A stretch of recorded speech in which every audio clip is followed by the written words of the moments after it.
l'Apocalypse situe cette foule immense que nul ne pouvait dénombrer, Apocalypse 7, 9, devant le trône et devant l'agneau, des palmes à la main, et il proclamait: le salut est donné par notre Dieu, lui qui siège sur le trône, et par l'agneau, Apocalypse 7, 10.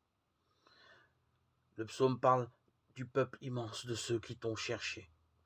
L'épître de Jean va plus loin et nous introduit personnellement dans cette foule, en rappelant que nous sommes enfants de Dieu et que nous lui serons semblables.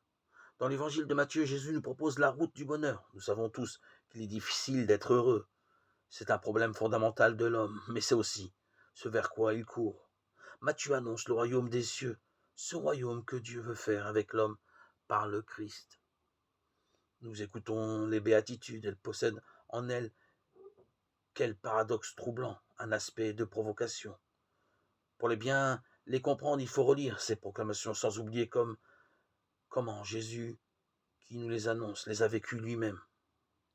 Et les béatitudes esquissent un style de vie vers Dieu et vers les autres. Il est juste de chercher le bonheur, mais pas égoïstement. Il faut trouver son bonheur en faisant celui des autres. Si les béatitudes promettent un bonheur qui se réalisera pleinement dans le monde à venir, cette espérance transfigure déjà avec le Christ, le présent. Réjouissons-nous car nous entrons dans l'intimité du Christ. Ce bonheur n'est-il pas le règne de Dieu qui s'étend en nous?